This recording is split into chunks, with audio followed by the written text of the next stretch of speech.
pile of shame, I call it the pile of potential. The pile of potential that I feel shameful about.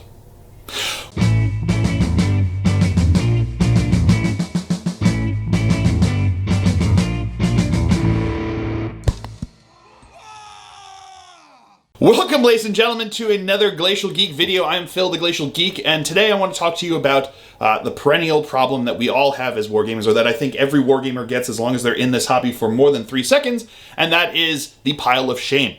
The pile of shame is, I mean, at the end of the day, it's not really shameful to have a pile of shame. Everyone has it, and it comes from one of the main reasons that we get into this hobby, and that is our desire to have these cool-looking models. Because if all we were looking for with the tactical gameplay, there are a lot easier and a lot cheaper ways to do it. Just buy a video game, and you're good to go.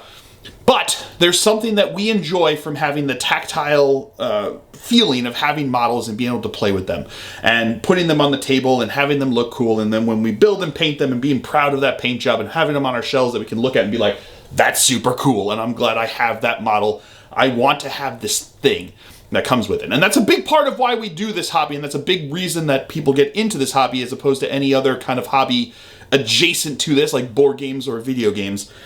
So having a pile of shame just means that this is probably the hobby that you want to be doing. And the only time it becomes a shame is in our own hearts when we look at this and go, why do I have this when I want, like there was a reason that you purchased it, and why has that purchase not reached the fulfillment stage that I imagined in my head that it could become? And at the end of the day, we all kind of want to keep our pile of shame to a minimum and usually fail at it as it piles up and becomes an increasing mountain of shame or whatever. But what can we do to kind of head off those pile of shame moments that we look at it with regret? Because that's not what you want. If you look at a pile of shame and you're like, one day I'm going to get to that. One day this is going to become something. That's such a cool model. I had to buy it. That's fine, because at that point you're still getting an ongoing sense of fulfillment from it, and that is the key, is that purchases should be made that can give you an ongoing sense of fulfillment and enjoyment beyond just that initial purchase dose of serotonin that you get from buying a thing. And that makes us have to ask questions that we have to decide then, what purchases do we make and what purchases don't we make.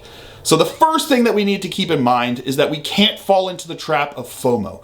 Like, we can't see this brand new thing that comes out that 1,000 people on my feed are like, super excited about and raving about, and they just have to have it. And we think, oh, we need it too. And Games Workshop especially has been leading into this. And there are other model companies that come out and like limited runs, limited edition. Once this is sold out, that's it, you're not getting it anymore. And you sit back and you're like, well, if I can't get it in the future, what if in the future I really want this thing? And you go and buy it, and then it just sits there on the shelf, and you're like, I'm never going to do this. I'm never going to get to this. I'm never going to make that thing happen. And everyone has those models, those boxes, those other things that they did. And it's like, you have this moment when you're like, you get excited about it because you get built up in the rush and into like the build up, and you're like, I need to have this because everyone else has it and everyone else wants it, so I should probably also want it. And that's not going to be good for your pile of shame, because those are the models, those are the kits that you're going to look at and go, why do I have this? I'm never going to do X army. I'm never going to make that. I'm never going to paint that. I just don't have the desire to have this. I don't know why I got into this. So heading off those senses of FOMO and sitting back when you look at this brand new army, this brand new box, this limited edition run that came out, and you look and you go, did I really need that? Do I really want that? Or am I getting caught up in the hype of the fact that it's not going to be around forever and I won't be able to buy it in the future if I change my mind? Because, spoiler alert, you're probably not going to change your mind. And if you are going to change your mind, there's probably someone else out there who buys it with that sense and then will have it sitting there to sell to you in the future if you so need it when you're looking for it. Because I haven't heard most people being unable to find a lot, especially in Games Workshop, finding the models that they want on the secondary market after the fact, after the hype has died down. So whenever you're going to make a purchase, you have to pause for at least a moment to sit back and go, is this something that I'm really going to want? Is this something that is going to bring me enjoyment, is going to bring me fulfillment in this hobby going forward, or do I just need it because I need it? If I need it because I need it, you're never going to get to it. You're never going to find the time to do it, and it's not going to serve you any good. So maybe it's not the purchase for you. Maybe you let it go. Maybe you pass up on this limited edition box and you wait till everything else kind of goes along and you buy a box for the army that you actually play and then save the money on this box that's going to sit on your shelf and not do you any good. So that's the first step, is avoid FOMO, avoid hype. Just make sure that you are purchasing something for you and not for everyone else, because no one else can tell you what you need, and no one else can tell you what's going to make you happy in this hobby other than you. The second thing that you need to think about is, am I actually going to get around to doing this model? So there are cool models that are for game systems that I do not play, that I do not collect, but they look really rad. And the big one for me has always been AOS. Like, they've got such cool models that they come out with, these cool sculpts that they come out with. And I sit back and I'm like, I want this. I want to do this. I want to have these because they look so cool. They look so rad. But at the end of the day, my pile of shame is never going to end. And with that in mind, a game system that I do not play is never going to make it to the top of that pile of shame, because it'll constantly be bumped away by other things that I do need or want to have in my life with the games that I actually play. So if you are into playing the game and the gaming aspect of it is an important part of your hobby enjoyment, then do not buy models just because they look cool. Now, there's an addendum to this.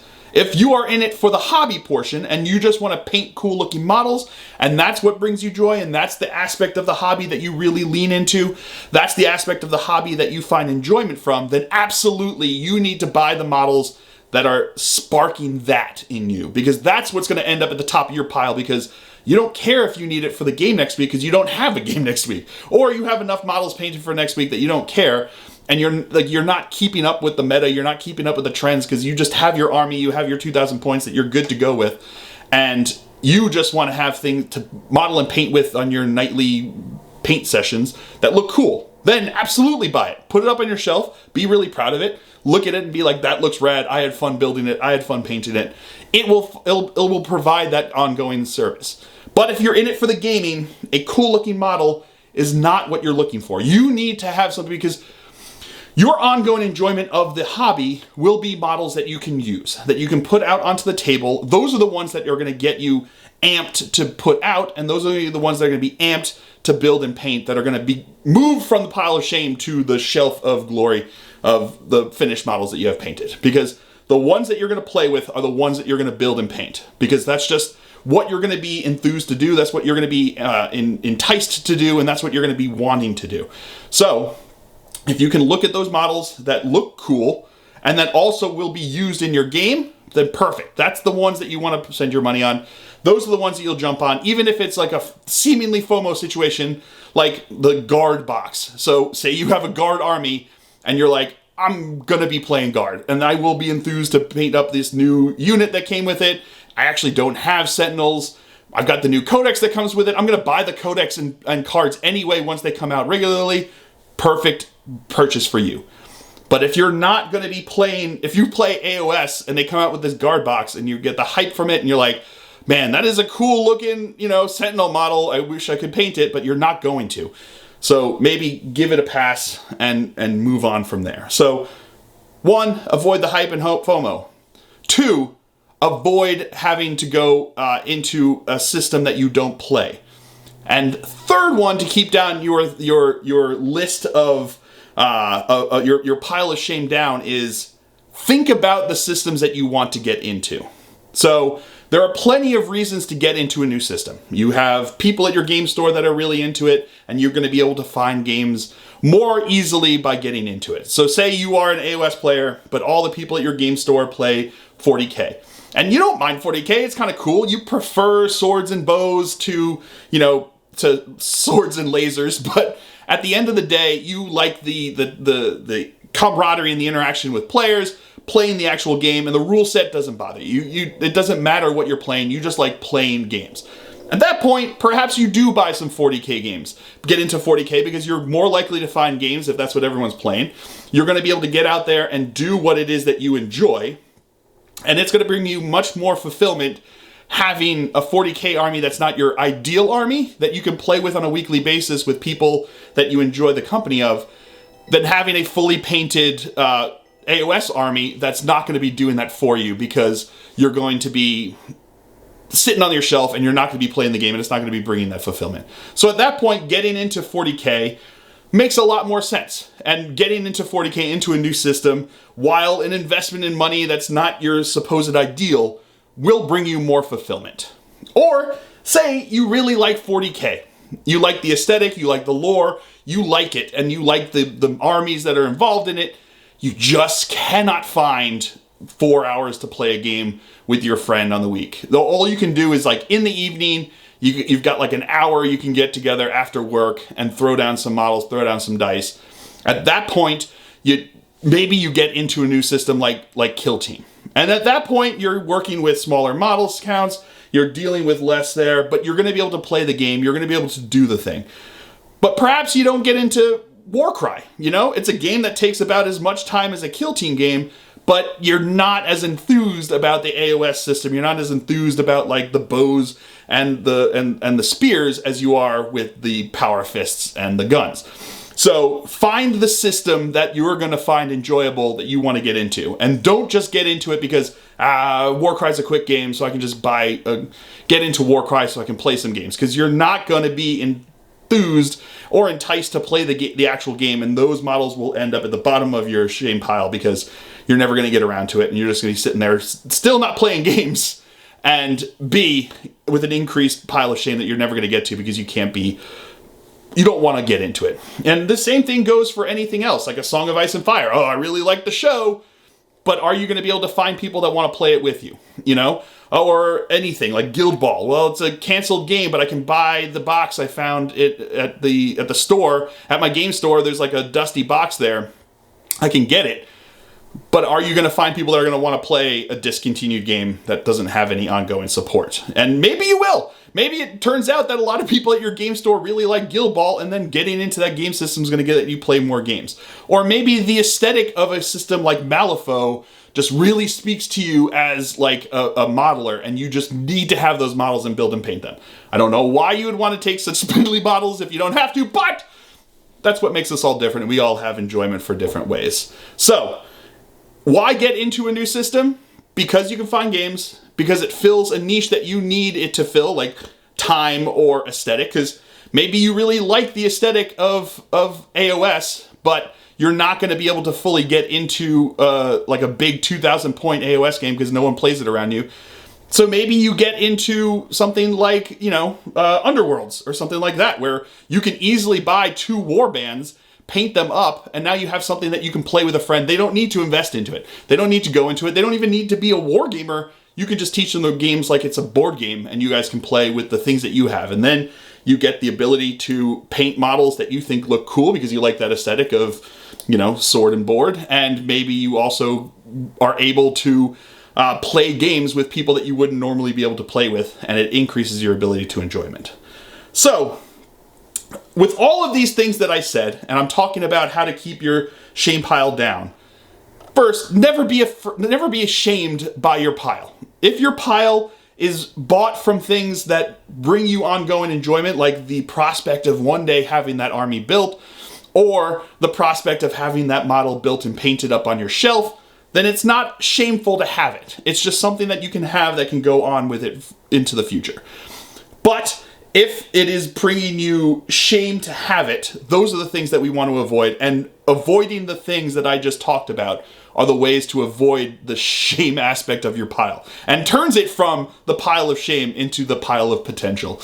And that's what I think we all want to do is, you know, as much as we want to get rid of that pile, having it be more potential than shame at the end of the day is, I think, the most that most of us are going to be able to get to.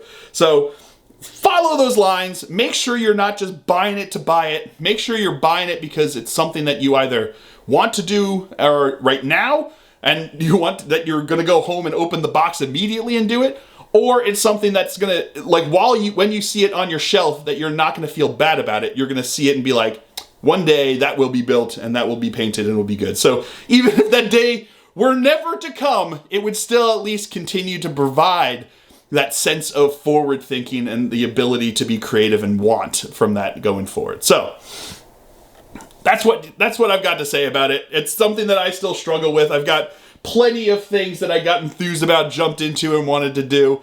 I've got some Necromunda stuff. I've got my 30K stuff that hasn't really been built and painted. I've got a lot of things that I really want to do, that I want to be a part of, that I want to have be a part of what my gaming life is, and that maybe never will be.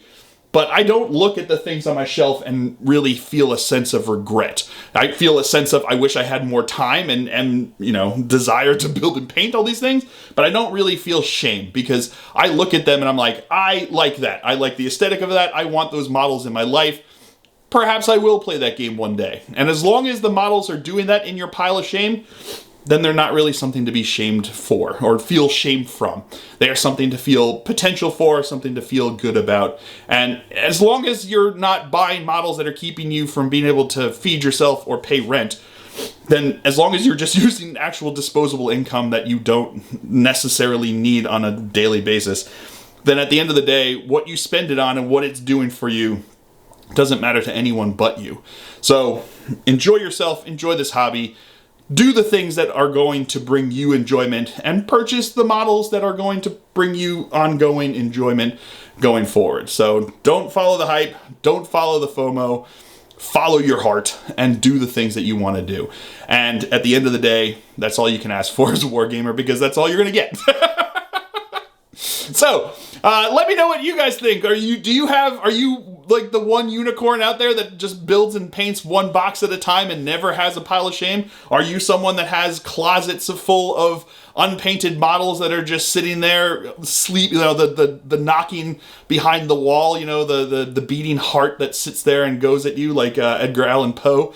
Or are you someone in between that is just like, yeah, I've got unbuilt models, but eventually I'll probably get to them, But let me know what your thoughts are, what you do to avoid buying purchases that aren't going to serve you any purpose, and what you think about your pile of shame. So, I hope you guys have all enjoyed this. I certainly have. I have been Phil, the Glacial Geek, as always. And until next time, stay safe and have fun.